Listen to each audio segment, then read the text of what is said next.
Assalamualaikum warahmatullahi wabarakatuh. Perkenalkan kami dari kelompok 2. Di sini kami akan mempresentasikan tentang proses pengendalian mutu produk pangan roti pada Nusa Indah Bakery Kabupaten Aceh Besar. Di sini kami beranggotakan saya Rizliana Kotrunada. Saya Indah Nur Aziza. Saya Septiana Puspa BPS. Di sini yang akan kami presentasikan ada beberapa poin, yaitu yang pertama ada pengertian, yang kedua ada proses produksi, yang ketiga ada pengendalian mutu bahan, yang keempat ada kondisi proses, dan yang terakhir ada pengendalian mutu proses. Yang pertama pengertian akan dijelaskan oleh rekan saya Indah. Baik, terima kasih Ana. Saya di sini akan menjelaskan pengertian roti.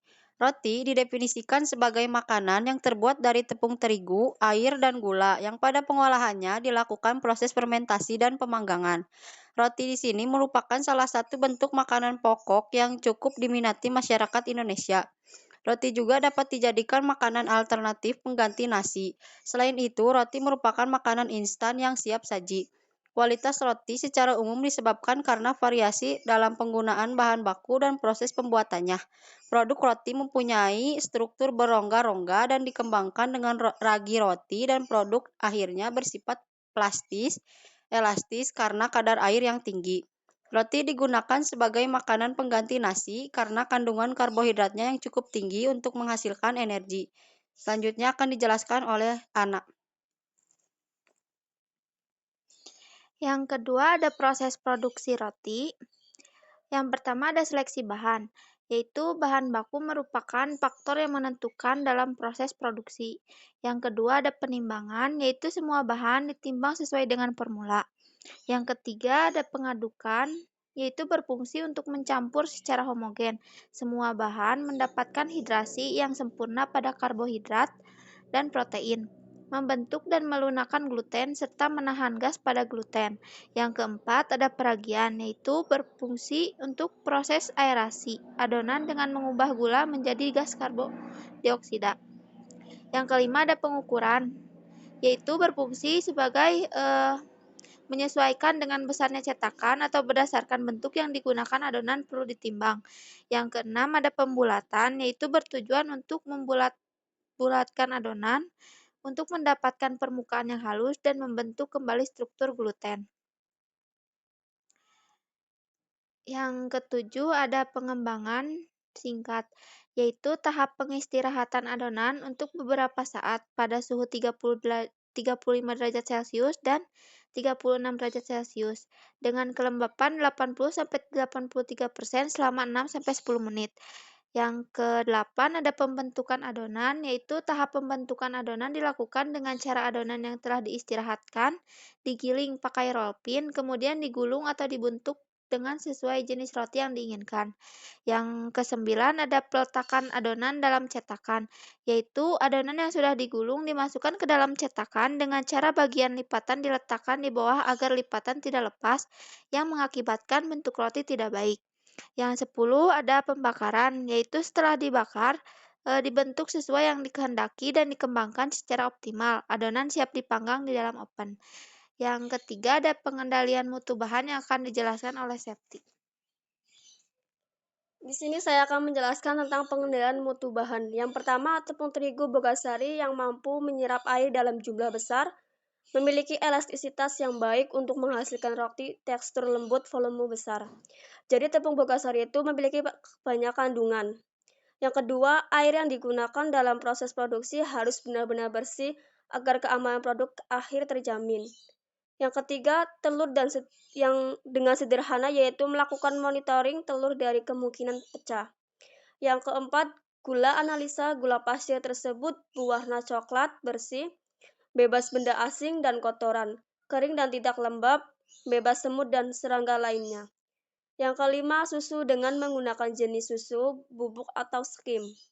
Yang keenam, margarin dengan menggunakan margarin merek Simas dan pastikan margarin yang dibeli tidak terlalu keras. Selanjutnya saya akan menjelaskan tentang kondisi proses. Proses pembuatan adonan yang pertama, peralatan yang digunakan harus bersih, pengadukan tidak boleh terlalu singkat, bulatan adonan ditutup dengan lembaran plastik bersih. Proses pemotongan adonan dan proses pengovenan. Pertama, pisau untuk memotong harus bersih, alas untuk memotong harus bersih, adonan yang sudah dipotong harus bersih, segera ditutup. Oven untuk memanggang harus bersih. Loyang untuk tempat adonan harus bersih. Api pada oven harus menyala dengan rata. Tabung gas yang digunakan dalam oven tidak boleh besar. Selanjutnya, proses pengemasan. Yang pertama, roti yang akan dikemas harus dalam keadaan dingin. Kemasan mudah dibuka dan menarik. Roti yang dikemas harus mempunyai ukuran yang seragam. Selanjutnya akan dijelaskan oleh Septiana. Pengendalian mutu proses. Yang pertama yaitu memperhatikan lama pengadukan pada adonan hingga adonan kalis atau elastisitas tidak lengket pada mesin mixer. Memonitoring adonan ketika melakukan proses pengadukan agar adonan tetap terjaga kebersihannya. Yang kedua itu pengendalian mutu peragian atau fermentasi selama 1 jam. Adonan dibungkus dengan plastik putih agar adonan tetap terjaga kebersihannya.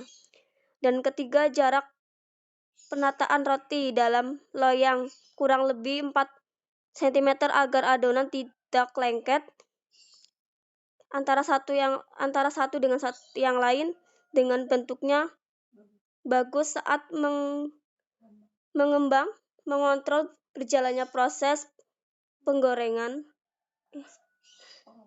pengopenan apakah api oven tetap menyala atau tidak pada waktu 15 menit dengan suhu 200 derajat Celcius.